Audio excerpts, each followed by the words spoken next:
Why did you ask me to accompany you, sir? I needed an engineer. The ship's full of engineers. Giorgio's an engineer. An engineer I can trust. She thinks I'm useless. She's concerned for Michael and lacks the self-awareness to control her behavior in such an unsettled state. We are introducing ourselves to the future. You, Ensign Tilly, are a wonderful first impression.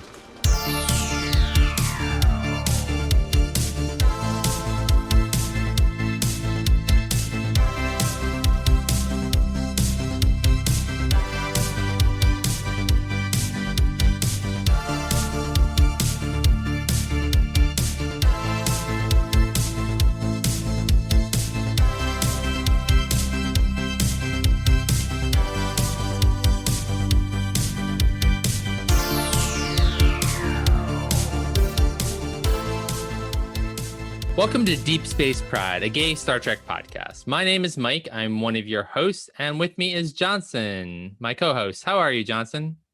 I'm not too bad today, actually. Yeah, I think all things considered, in terms of what is going on in the world and on every news site, I'm actually doing okay. What about yourself? Yeah, I would say that today is one of the days that I feel the most normal out of recent times. So That's good. I That's slept positive. well last night. So You didn't wake up screaming in the middle of the night? I did not wake up screaming in the middle of the night. Okay, but, that's good. Positive. Yeah, it's definitely positive given, like you said, the state of the world right now. Yeah, totally. So given all of that, I think we should shake things up and go talk with Deanna for a few minutes. What do you think? Sure, that sounds great. Let's go dish with Deanna. Come in. Hi. You got a minute? Sure. So it's been a couple weeks since we've recorded, and a lot's happened, and we wanted to share with our listeners what's been going on. We were going strong for so many weeks, even releasing 2 episodes on some weeks for you guys, and suddenly Discovery episode 2 came out, and poof, we disappeared. We did. No one knew what happened to us. We just fell off the face of the planet. We did. And so we thought we'd share with our listeners a little bit about what's been going on. So do you want to give a little bit of an update first? Yeah. So, I think that we've both been having a lot of just family issues. For myself, just last week, I think I've mentioned it before in a previous episode, but my parents are a little bit on the older side. I don't know if I talked about this extensively or not. I probably mentioned it at some point, but I don't remember. But my dad is in his mid-90s. My mom is in her mid-70s. She's younger, but she's not like a spring chicken, So she is essentially my dad's caretaker, right, for all intents and purposes.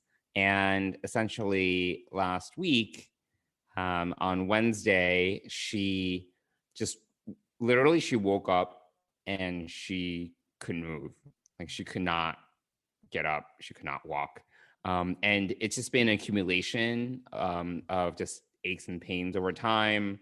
But it just got to a point where she could not function. She literally had to call an ambulance to take her to the hospital because she was in that much pain.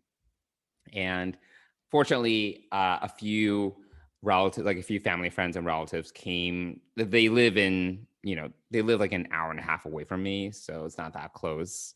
Not too far, but not too close. I started my workday and found out through my parents' neighbor that she went to the hospital. I was like, what the F? I was like, why am I finding out from like a third party? Like, it's not even it's a fourth party. It's like my parents told family friends, and then family friends told the neighbor, and then the neighbor told me. And I'm like, why am I so down the line? And I was like, what? So I had to basically, like tell my team, hey, like my work team, I got to go home. I don't know what's going on with my parents. I couldn't get in touch with my mom. my dad. I think someone's taking care of him. I'm not sure. So I went home. I got there and there were a bunch of people there. And essentially, yeah, I had to like, help out with my dad, figure out like some short-term care solutions, go see my mom in the hospital. It was like all this stuff. And I was also just juggling. There was a lot of stuff going on at work, so I was juggling that. And I just did not have the time, bandwidth, or energy to even think about the podcast that particular week. So I was home for 5 days or so, just helping to take care of what was going on, making sure that things were just okay at home, helping my mom get discharged. She got discharged a few days later. She's at physical therapy. They're both doing okay. My mom is doing better. My dad isn't as, well as he can be, I guess. Like, he's doing okay.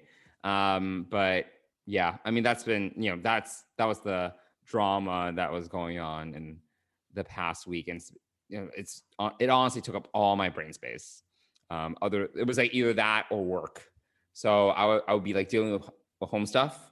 And then I would like be slacking with work people. And then I would really start working at like 7. And then I'll be up until 1, like just like writing decks or whatever. So it was just like crazy. But things are better now. Things have settled down. Still dealing with some of that stuff, but yeah, that's been my past week. So yeah, just dealing with old age. Like I said to you, Mike, once I start getting old, I just want to be thrown in a ditch somewhere. Just kill me and throw me in a ditch. Don't tell me if it's happening. It's like the episode of DS9 when Quark tells Garrick to just kill him because people were like after Quark, and Quark was just like, just kill me. Don't tell me what's going to happen. And Garrick's like, and the Quark's like, Quark gets a little nervous that Garrick's really going to do it, and he's like basically like screaming every time he turns a corner because he thinks Garrick's going to be there to kill him. But I want that. I want like Garrick to kill me in my sleep, and I wake up in the divine treasury, and I don't even know how I got there. I want it to be that good. But the truth is, my body is in a ditch somewhere. There we go. So yes, that's what I want to happen when I start getting old and my body starts to shut down. And I told you, I told you, once you make me power of attorney, I'll make sure that all those things happen for you. So there you go. But you need to also need to make sure that I'm like dead before I get thrown in a ditch. I don't want to be alive. Clearly, get thrown in a ditch because that is suboptimal. Well, of course, yes, of course. No one would want to wake up in a ditch. The dead part is a prerequisite to the ditch. Yes, absolutely. Just so we're clear. Well, that wasn't morbid at all. That's my update. That's my update to Deanna. Thanks, Counselor Troi. Right. Yeah. What about you, Mike? Well, so similar things. Dennis's mom has been really sick, and yeah, it was really touch and go for a while. So it's been a huge stress, and I think that's made it easy for Dennis and I to understand where you're at, and you to understand where we're at, because dealing with a parent who's dying is or sick or severely sick is a huge challenge. And Dennis's mom is out on Long Island. That is a good hour plus away from us. So yeah, we're dealing with that, and that was really touch and go. We really thought that it was going to be over, and so I didn't have the bandwidth for that either. And then on top of that, work is going 1,000 miles an hour. And, and then, so this was 2 weeks ago when we were both kind of dealing with this all at once, and then obviously last week was kind of the lead up to all of the insanity that we're currently in. That's true. Where we are still waiting on the results of an election, and it's been crazy. So yeah, it's just so much going on in the world and in our personal lives, not to mention that all three of us work full time. And so trying to balance all of those things at the same time is an incredible feat. Yeah, it's a lot. So yeah, we did not. We took a needed break from the podcast because we wouldn't have been able to give it any energy or focus. I mean, I couldn't focus on editing or even thinking about what clips we were going to use or anything like that. So, I mean, in fact, I probably have to go back and watch the second episode again just to. It feels like forever ago. It does, yeah. Yeah.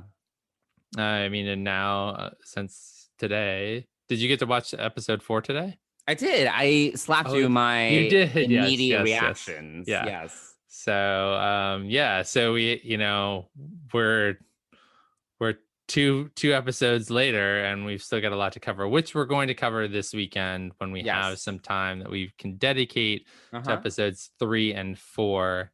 But we did record this episode right before all hell broke loose in our lives. So coming up next, we're going to talk about Far From Home, which we recorded 2 weeks ago. But if you are a little bit behind on your Star Trek viewing, you want to know that we are going to talk about spoilers, just in case you haven't already watched episode 2, Far From Home. Do that first and then come back and listen to this episode. I don't want to hear anybody bitching about spoilers. I will stab that person. Right, because in my mind. It's also 2 weeks ago. What you call pain, I call foreplay. Should we dive right in? Yeah, let's get into it. What were your first thoughts for the episode? My first thoughts. So I liked this episode. I mentioned this to you over Slack as I was watching the episode, but I enjoyed this episode. I mean, it's also it's another setup episode. The first episode was also set up, so they're both set up episodes, whatever. But I did enjoy this episode more than the first episode personally, because I really like the crew as a whole. I like Michael, but sometimes when the show just focuses on Michael, I don't think it's as strong as when it's showing the camaraderie and the friendship of the crew together and working together to solve a problem.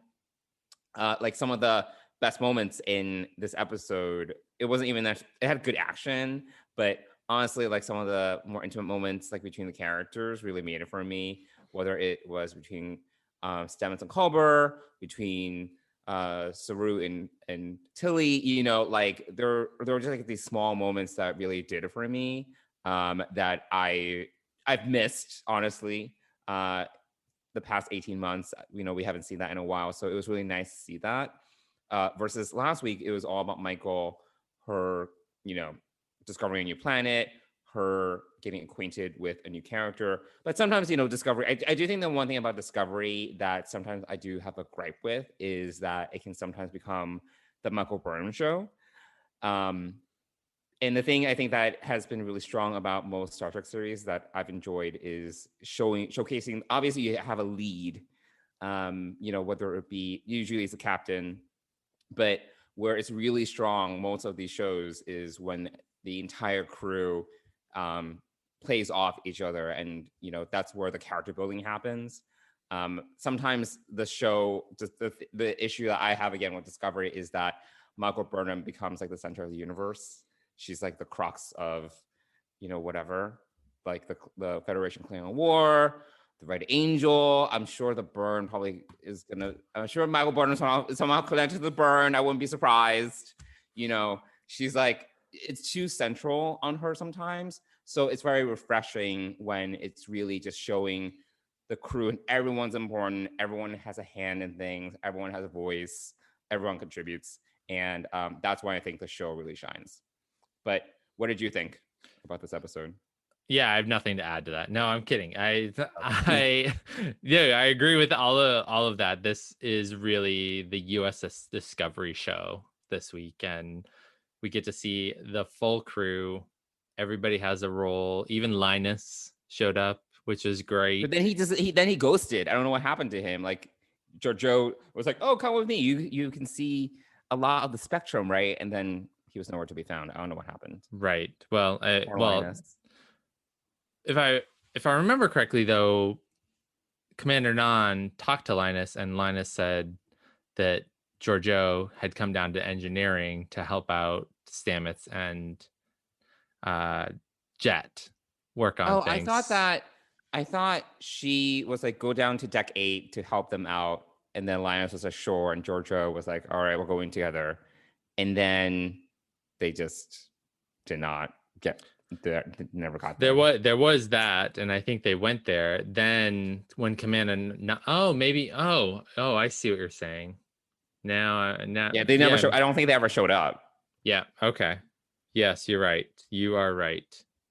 Well, I only watched it once. I'm going through my second rewatch, so we can get clarity on some of the details. But I think that's what happened. Yeah, you are right. I guess the one thing about Discovery that I don't know and as much about or is the deck layout, the layout of the show, Unclear. of the ship. So but yes, so going back to it, I really going back to my overall thoughts, just I loved seeing all of the cast having a role in this, from the Doctor to Hugh to Stamets and Reno. I felt like was I almost felt like she should have been in the show opening credits, just like Rachel Ansherall, Commander Nan was. So, I enjoyed it. She brought a good, strong presence. Like, she's a good balance to Saru, who's much more soft spoken, except when he tries to rally the crew. She's kind of the voice of every man, every woman, every person on the ship, saying, I'm hurting and complaining and like all of that. And I really love the banter between her and Stamets. Like that was a central piece of late last season. They have this like hate relationship. It's great. Yeah. So yeah, I really enjoyed it. I thought that it was a great, and again, this is part 2, right, of the opener, kind of like the premiere, like the 2-hour premiere of the 32nd century, and now we're a year later in 3189. So very exciting that we've jumped ahead another year. So who knows what Michael Burnham was up to for the whole year. I know. I thought it'd be longer, but I guess a year is sufficient. Yeah, I mean, I actually thought it was going to be shorter. After we stopped recording last week, I thought that when she her hair is so much longer. Yeah, sure. Yeah, of course. One of the things that I thought about, though, was when she sent the Red Angel back to send the last signal. Yeah. If you remember in the season ender last year. Yeah. It was 4 months. It was like 126 days. So that's how long I thought the difference would be between the Discovery arriving and Michael. But clearly I was wrong. It was a year. I was incorrect. It's been a year. And here we are. Some questions that I have. What happened to Detmer? Yeah, they kept on teasing it. And like clearly something is wrong with this woman. And everyone's like looking at her. I'm like, why?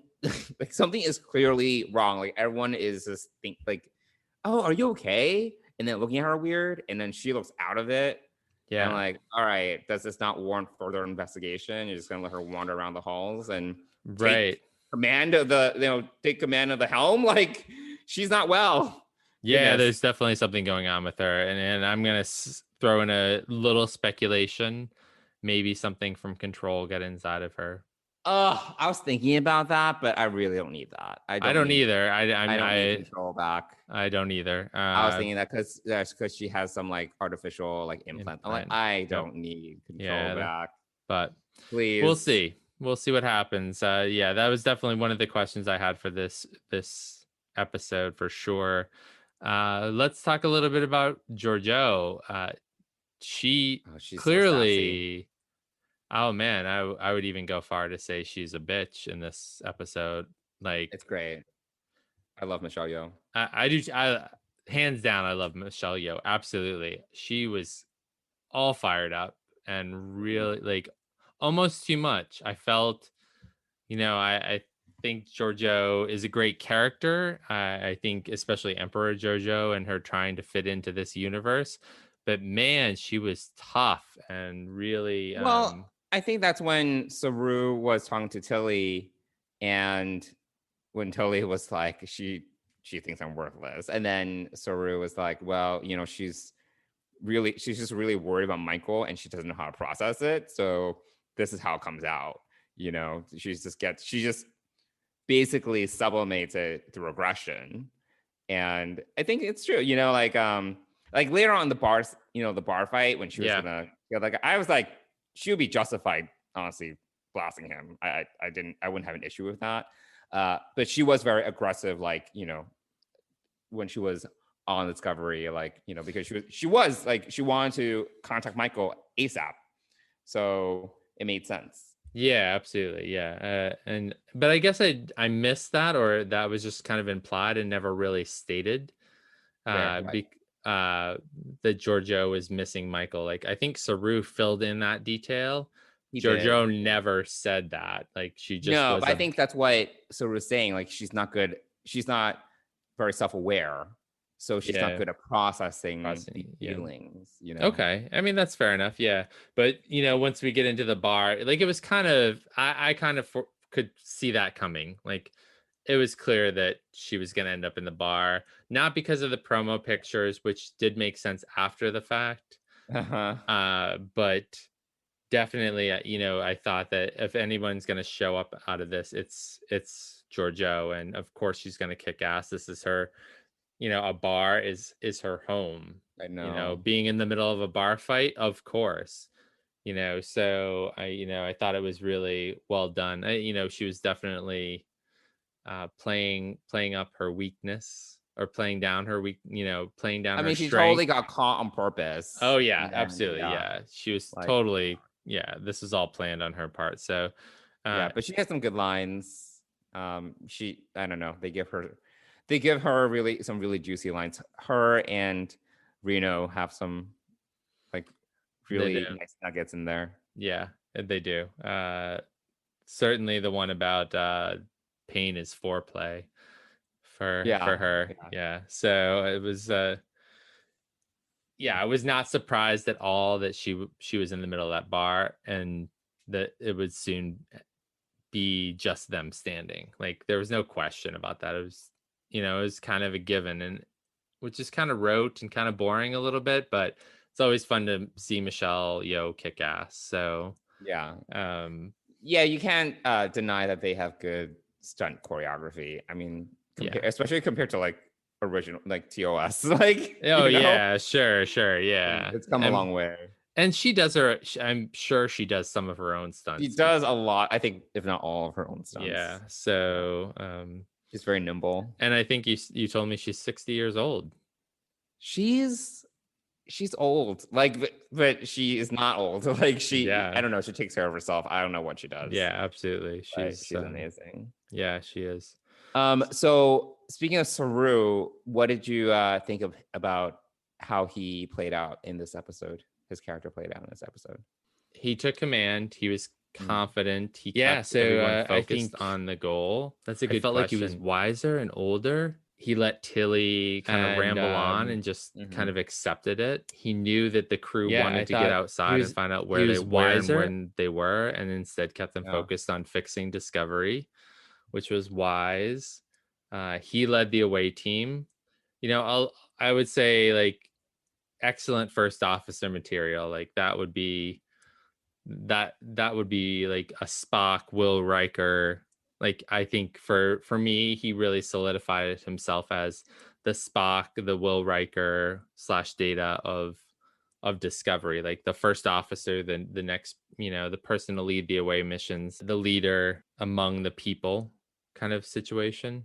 So by saying that, do you feel that Michael should be captain and he should be first officer? Yeah, I do. I think that that's probably where they were going with this all along, from the initial spec of this show to the end, because this is the first show where we didn't focus on a captain, where it was surrounded by someone else. And I think that's the natural progression at this point, is that...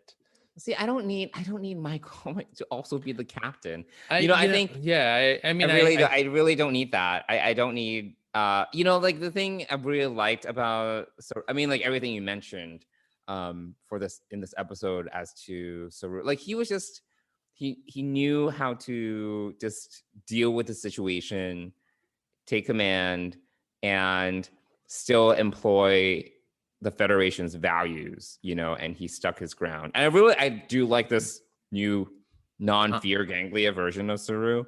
Yeah, I agree. But I thought he seemed very natural in command.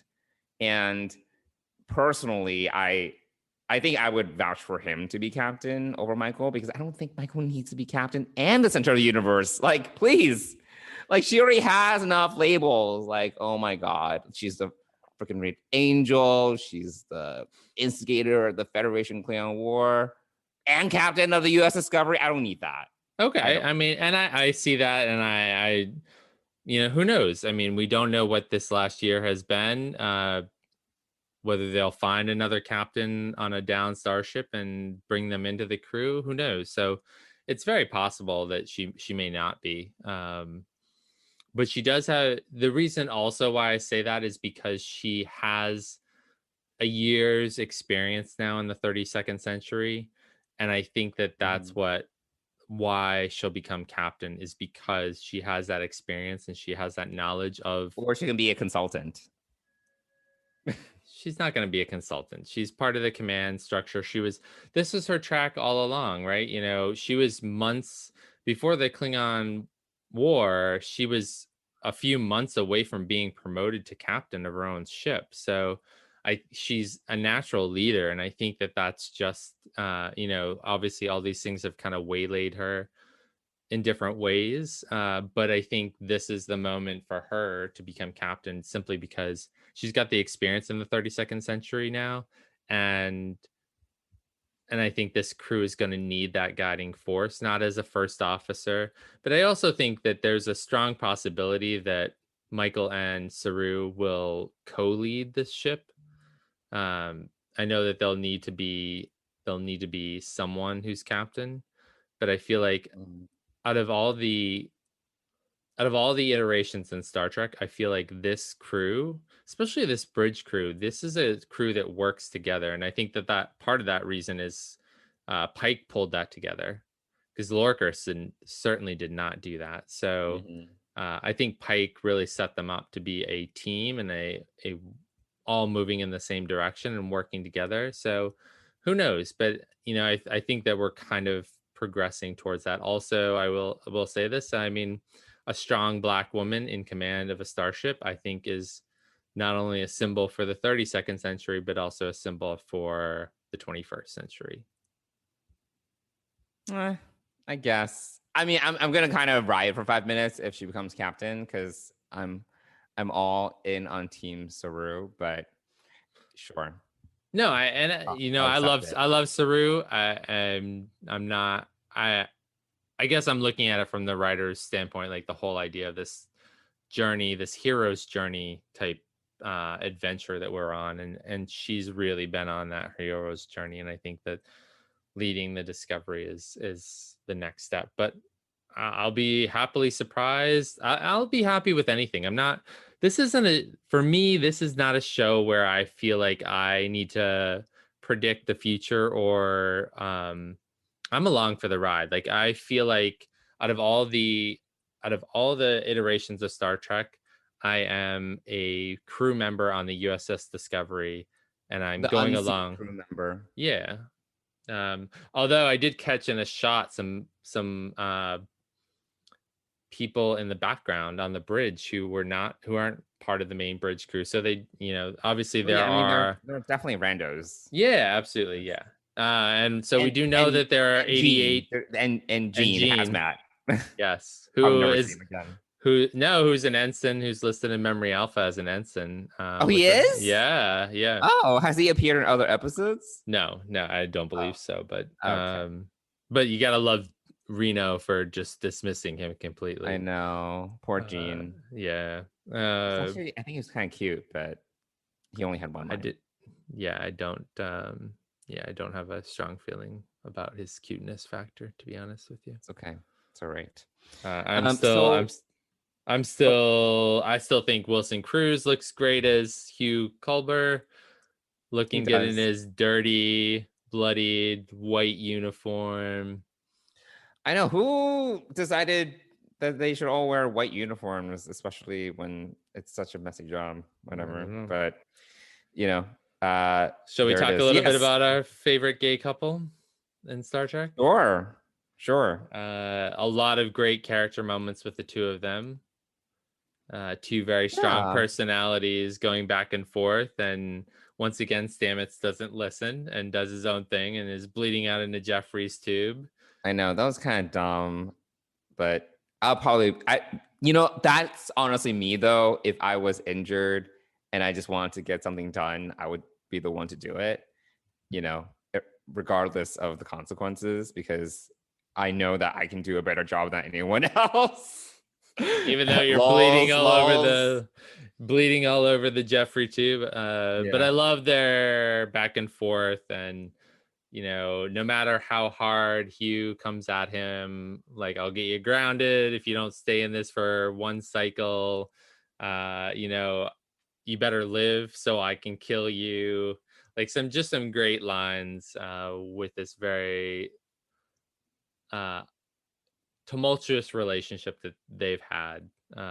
And having watched the second half of season 1 again recently, and now going into season 2 and knowing what I'm coming up to, which is kind of the rebirth of Hugh Culber and that whole piece, everything that they've been through, it's nice to see them back to their normal, snippety snappity selves. Yeah, I feel like they kind of need a break, like as in like they need some downtime as a couple, because it's been nonstop. Yeah, it has. I agree. Yeah, they need a vacation. Need some on R&R. Risa. They needed some time on Risa for sure. Yeah, some alone time, because it's really been nonstop. Yeah, it has. Yeah. So shall we? What else do you want to? Well, so we meet the coordinates. Well, I was going to ask you what you thought about this alien planet that we're on, and I guess also the inhabitants. So I thought that, again, so if I thought that this was a character show, which it was, this was also a huge special effects visual episode as well, crashing through these.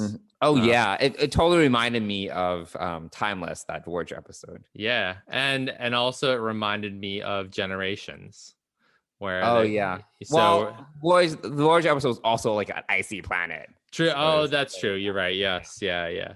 The crash. At least 3 and 3 was like lush. True. Yeah, it was trees that they uprooted. In this case, it was icy rocks and whatnot. But yeah, you're right. So this is more timeless. But again, like, wow, like that ship, the visuals around the crash landing were amazing. The world that they crashed on with these floating rocks. Very Avatar, yeah. Also, according to Tilly, there were decahedrons, I believe. So they're artificially made, apparently. And then she also mentioned, which also came out in the conversation between Zareth and Cal or Osir, Rando A and Rando B. Yes, the we're never gonna see them again. Well, we don't know. I mean, dubious, but continue. Yes, true. These pockets of air. So this is an interesting planet where there's pockets of air, it doesn't have a complete atmosphere, it sounds like. So Zara threatened the bartender's family or Cal's family, I forget, or both. He threatened everybody, basically. Of course. And I think this is what we're going to find in this 32nd century universe, is a lot of these little despots showing up and taking control of their area. And I think that, preying upon people who are weaker, who don't have the resources. And so I think that part of this season, I hope that we'll get to see part of the season is kind of restoring peace and justice to the universe. To to the universe. What did you think of the planet? I thought it was all right. It was very, like you said, it was very special effects heavy. I was definitely like, this is Avatar. The parasitic ice, I was like, sure. I mean, it's not really ice if it's an organism, but I'll take it, I guess. That was interesting. Yeah. I mean, the visuals around that were really interesting, and I think in this world where you didn't want to introduce too many new characters or situations, the planet being it's a little the desolate. problem. Yeah, the planet was the enemy of Discovery, essentially, in this episode. Aside from Zara being kind of like the local drug lord or whatever you want to call him. What did they call him? The courier. He's a courier. Courier, yeah. Yeah, it seems like the couriers are kind of the big bads of the universe, sort of galaxy right now. Yeah, and they mentioned the Tellarite, which I'm wondering if they meant the planet that Michael landed on, because they mentioned the Tellarite exchange. Oh, I did not recall that. So yeah, I took your advice, and I had closed captioning on. It helps a lot. It does. It helped me pick up the coordinates as well. So yeah, I was paying attention to the little details like that, so that made sense. Although I didn't know that maybe it's the Corridanites. I don't know. We're horrible at pronouncing names on this show, apparently. They're also made up words. They're made up species. It's not even a real word. And they've only appeared like once during Enterprise or twice during Enterprise. Yes, yeah. Minor species that we'll probably never see again. I did feel for and get to like Cal, because he's the one that rebuilt their communications transistor or whatever. That got shot and died. Yeah, I felt bad. Like, that was because he also made that connection with Tilly. He made that connection with Tilly. He wanted to be Starfleet, so he had dreams. So there are some like dreamers out there about the universe and Starfleet, whatever Starfleet's condition is in this century. So I'm excited to see more. We've seen 3 planets, if and we've seen very, very few different species. We still don't really know the lay of the land, which is also why I think after a year in the 32nd century, Michael is going to be the captain, because she's familiar with what they're up against, I guess. Well, I do. That's one thing now I want to see, because now we know where Michael is. Now we know where the Discovery is and where the crew is. But now what's next? Because that was the 2 big questions going into the season, right? Where are they? Are they going to find each other? When are they going to find each other? And now that they found each other, what's the mission? What are they going after? Are they just trying to, I know the larger mission here is to revive the Federation, but what does that mean? What's the next step? So that's what I'm very curious about. Yeah. And I kind of go back and forth on this. I just thought of this, but I like it, and I like how the episode was ended, with the surprise, thinking that there was another vessel coming, and it was the bigger bad rather than Zareth. It was the bigger guy, the next guy up on the food chain. Open a channel, Mr. Bryce. We will face whatever or whomever has come for us together. Channel open. On view screen, please.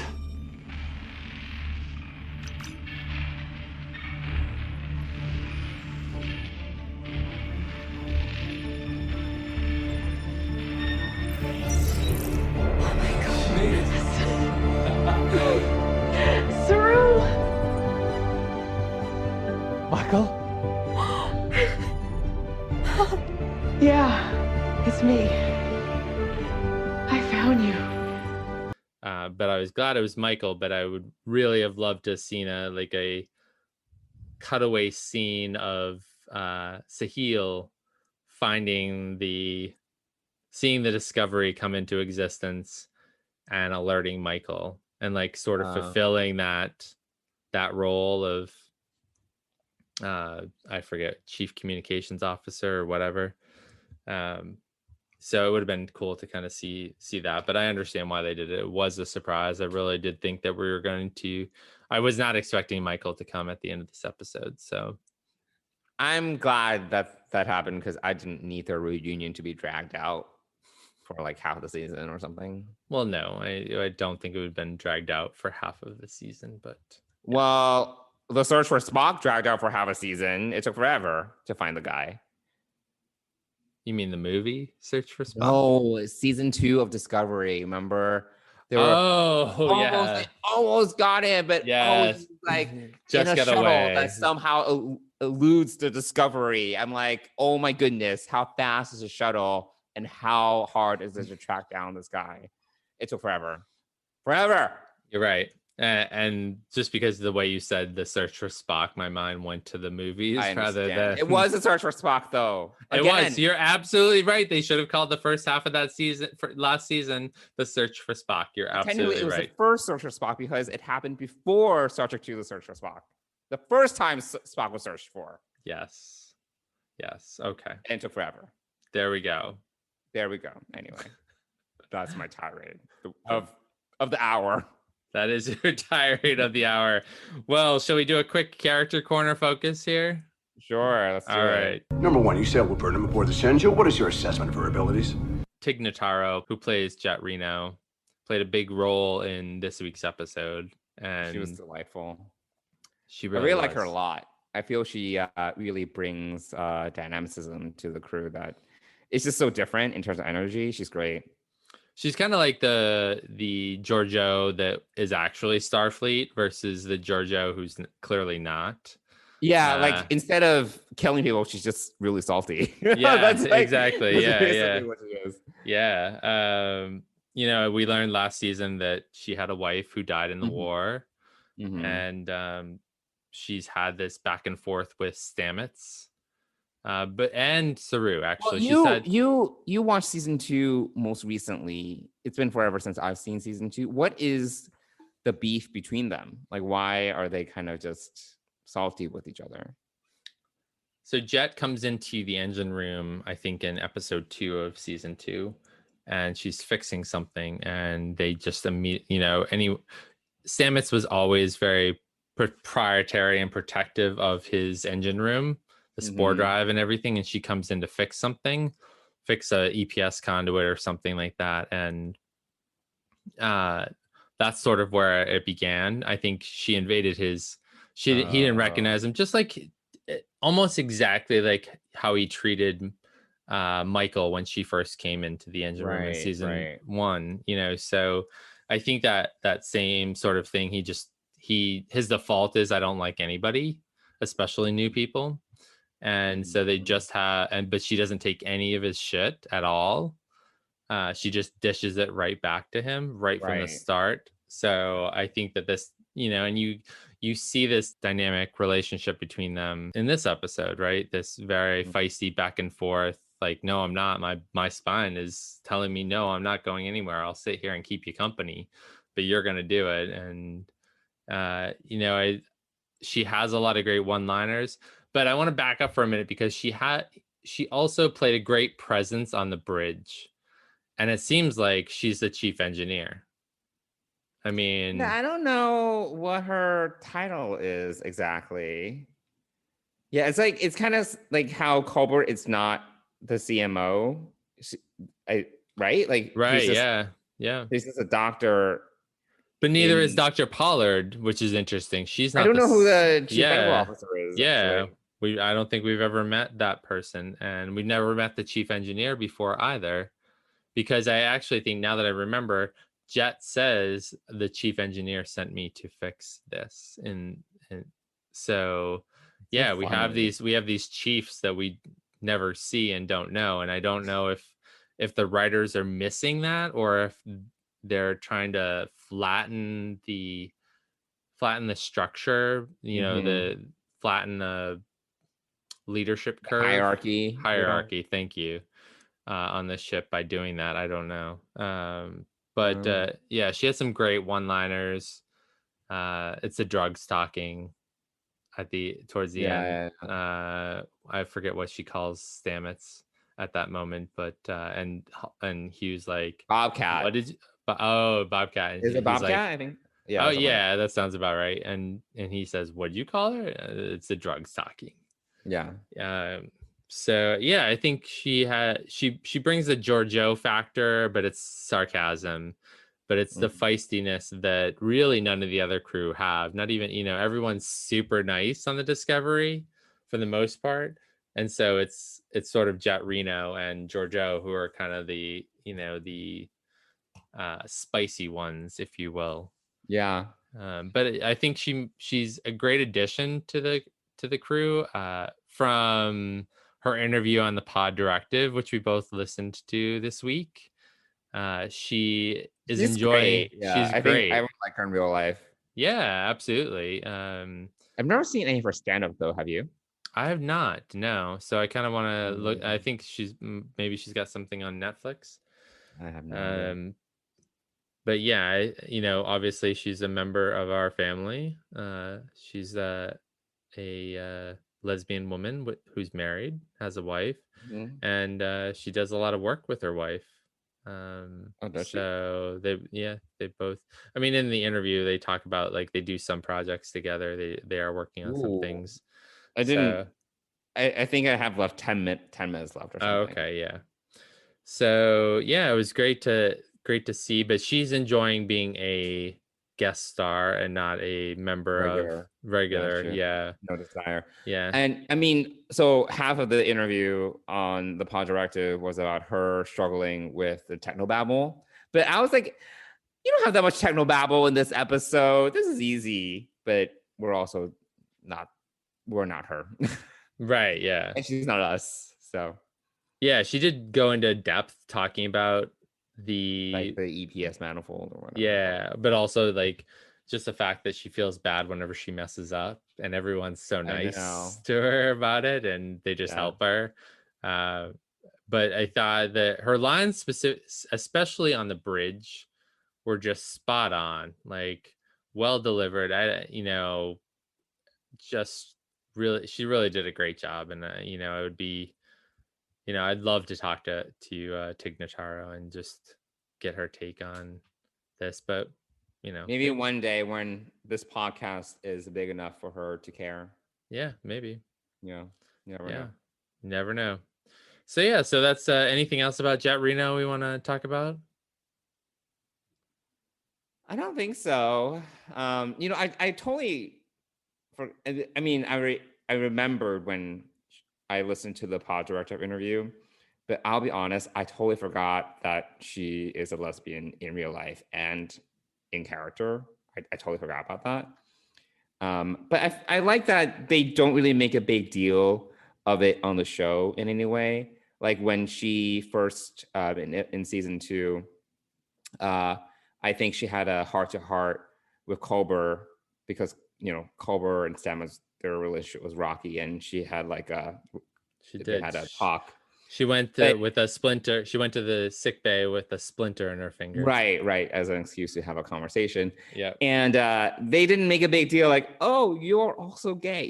Like it was just very natural. Like, yeah, like my wife and I are like this, and you and Stamets are like this too. And we need to, these are the people that we're attracted to, and this is how we need to deal with them.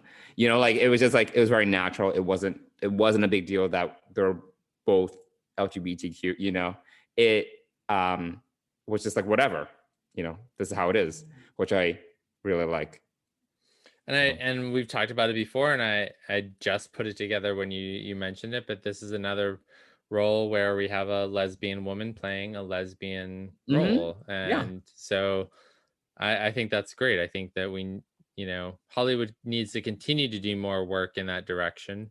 And I hope to. Yeah. Props to Star Trek for doing that kind of casting choice. Yeah, exactly. Yeah.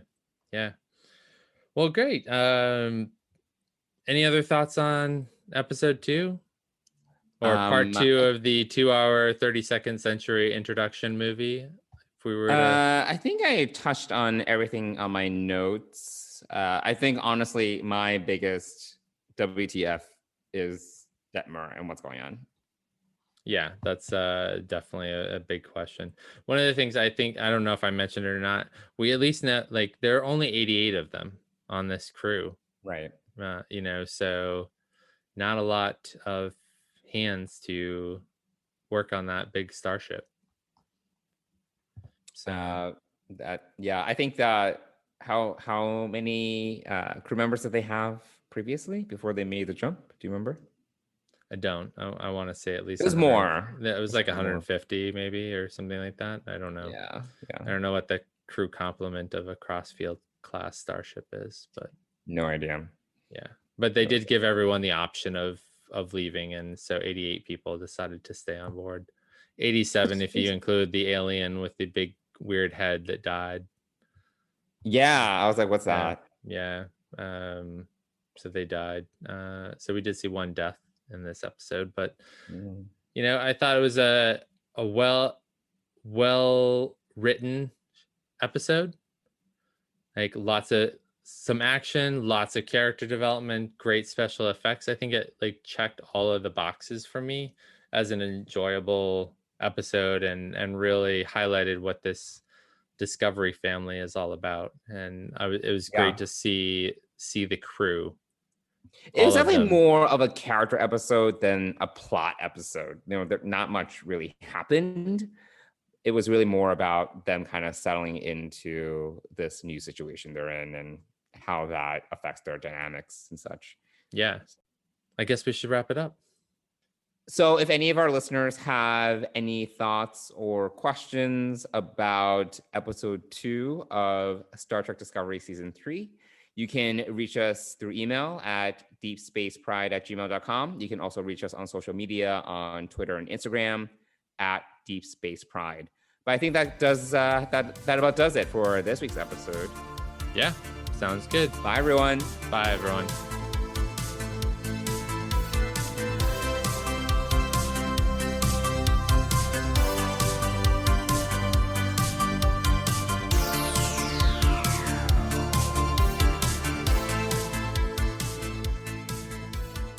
Deep Space Pride is a production of Coconut Media Works. Executive producers Bill Smith and Dan Davidson. For more great Star Trek discussion, discover the other shows of the Trek Geeks Podcast Network at trekgeeks.com, or find us in Apple Podcasts, Spotify, or your favorite podcast app.